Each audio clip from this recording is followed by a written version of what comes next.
Hey everybody, how's it going? Welcome to Daily's 2A News. Today we're going to be talking about Congresswoman Marjorie Taylor Green and her bill to abolish the ATF. So let's get started.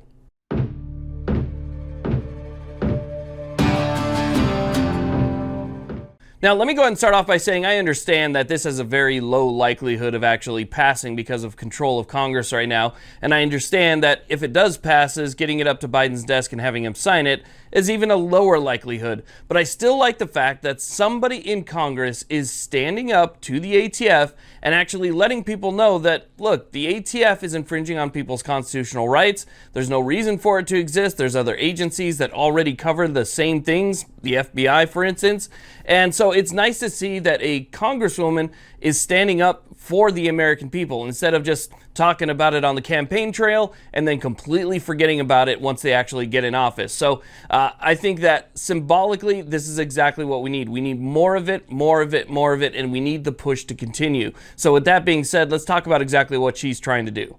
So let me go and start off by reading a quote that Marjorie Taylor Green gave to Newsweek. I think this kind of summarizes things, but then we'll talk about a little bit more specifics here. So she says to Newsweek, "I'm introducing legislation to eliminate the ATF to protect all gun owners across the country from a tyrannical, power-hungry group of bureaucrats whose goal is to destroy our Second Amendment rights." You do not hear that from congressmen very often. That is one of those rare things because, again, like I said, what they do while they're campaigning, it seems to be completely different than what they do when they actually get in their seat. So it's nice to see that she's standing up for everybody's Second Amendment rights. So what her bill seeks to do is it seeks to, one, completely abolish the ATF. And while it abolishes the ATF, it's going to give them 6 months to plan what they're going to do after that because people are going to have to find jobs. And that is one bureau that I would like to see gone where people are going to have to go look for work elsewhere. So it's also going to require that President Biden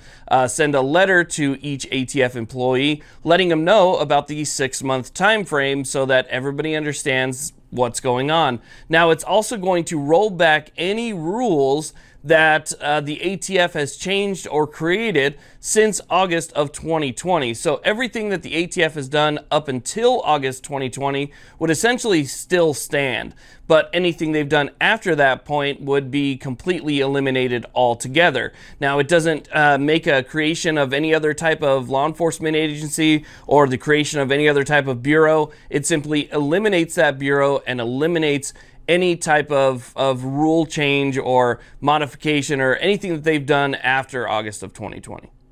So here's another really interesting thing about this bill. Not only would it abolish the ATF, but it would also force the government to auction off any of the Second Amendment related items that had previously confiscated. So it would auction off all of those things back to the public, and then it would take those funds, and those funds would actually be used to help support the families of fallen border agents. So that money would be divvied up amongst them, and then whatever money is left over would be allocated to the current crisis that's happening down there. So you can see that there's a lot going on in this bill. Abolishes the ATF, rolls back regulations to August 2020. It auctions off all those Second Amendment related items that they have previously confiscated. It divvies up money to help support the families of fallen agents. And it goes to other things that are going to be, beneficial to the country instead of detrimental to the country. So this is a really interesting one. I'd like to see more and more of these introduced, regardless of the chance they have to go through.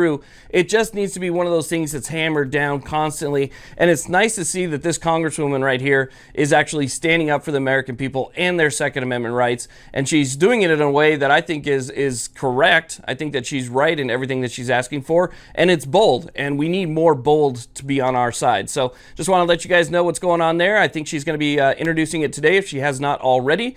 And we'll see what happens from here. But I want to thank you all very much for watching. Really do appreciate it. Please like, subscribe, and have a great day.